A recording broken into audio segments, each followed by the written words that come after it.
When do we use the auxiliary verbs être ou avoir? What even is an auxiliary verb, or in French, auxiliaire? We'll learn all of this in this video and more. Keep watching.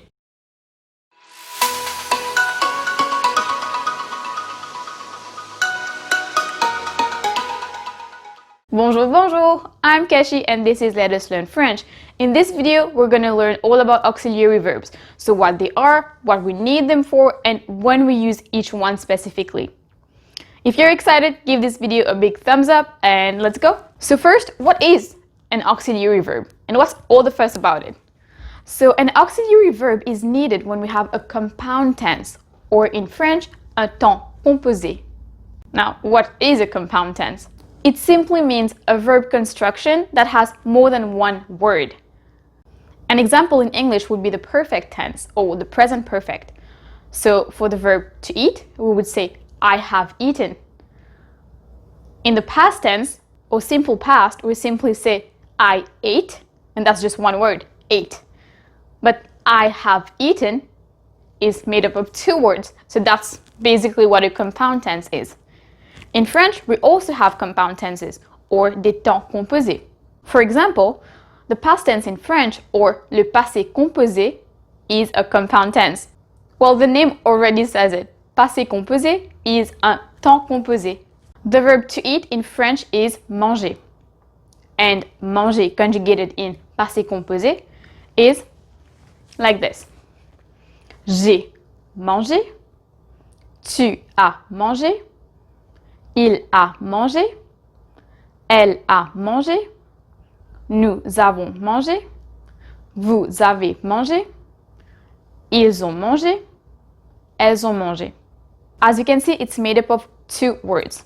The first word is the verb avoir, conjugated in the present tense. So, j'ai, tu as, il a, until ils ont, elles ont. And the past participle or participe passé. So the past participle is basically eaten in English. I have eaten. We don't say I have ate. We say I have eaten.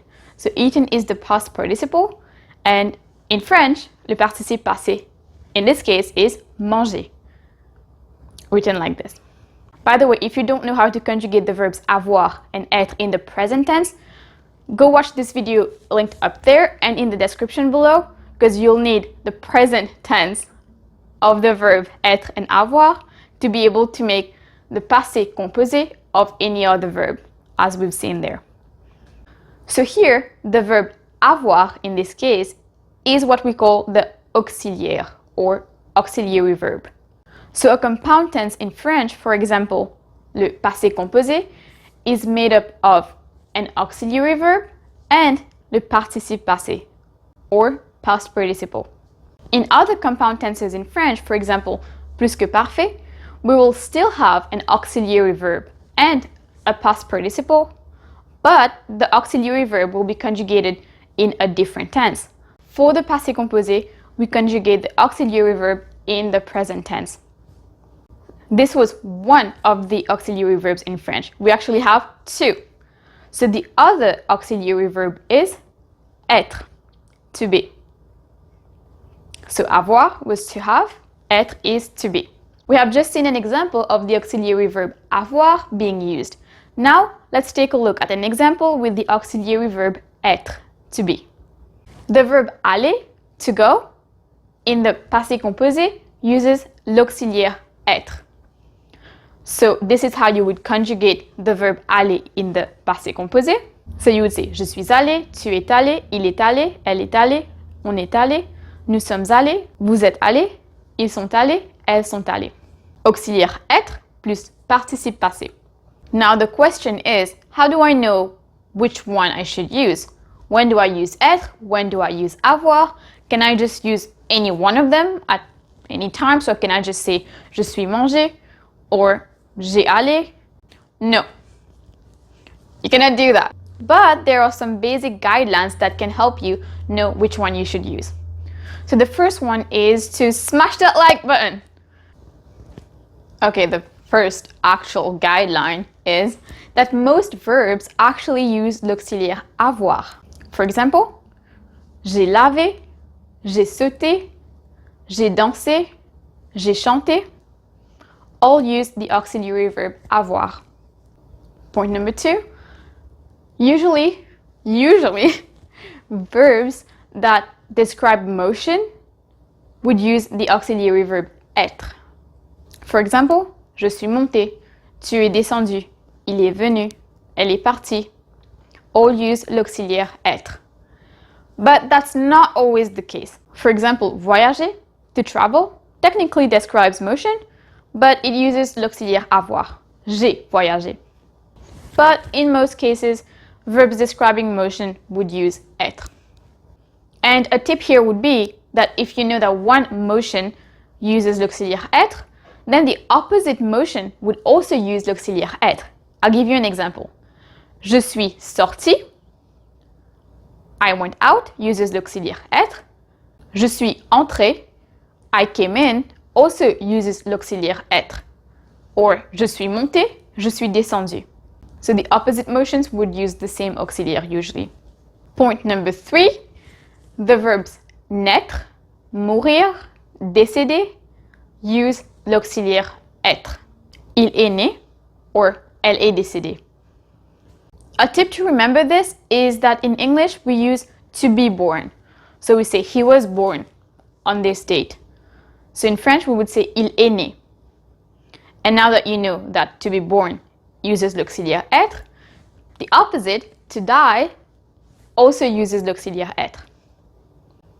So hopefully that can help you remember. Point number 4, we've talked about how venir, to come, uses l'auxiliaire être. It's a verb describing motion. But devenir, to become, also uses l'auxiliaire être.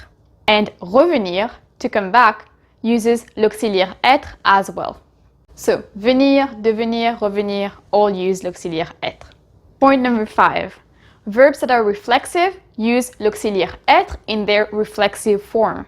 So, reflexive verb is an action that you do to yourself. For example, j'ai lavé une pomme, I washed an apple, is not reflexive because I'm not doing this action to myself. I'm doing it to the apple. I washed the apple. Whereas if I say je me suis lavé les mains, I'm washing my own hands, then that would be reflexive. And I know it doesn't sound like it should be reflexive because I'm still washing something else, my hands, but my hands are attached to me. So it's basically I'm doing something to myself, so it is reflexive. In this case, we would use l'auxiliaire être, even with the verb laver, and we would say je me suis lavé les mains, or elle s'est lavé les mains. Another example is je me suis brossé les dents. I brushed my teeth. So I brushed my own teeth, so je me suis brossé les dents. If you're brushing someone else's teeth, then you would use l'auxiliaire avoir. For example, j'ai brossé les dents de ma fille. I brushed my daughter's teeth. Or I washed my daughter's hair. J'ai lavé les cheveux de ma fille. But je me suis lavé les cheveux. I washed my own hair. Okay, now I'm just rambling on about this reflexive thing, but I think you got it. Point number 6, when we have the passive voice or la voix passive, we use l'auxiliaire être. For example, we say j'ai mangé une pomme, I ate an apple. This is the active voice. But we can also say in the present tense, the apple is eaten, la pomme est mangée. So in this case, we would use l'auxiliaire être.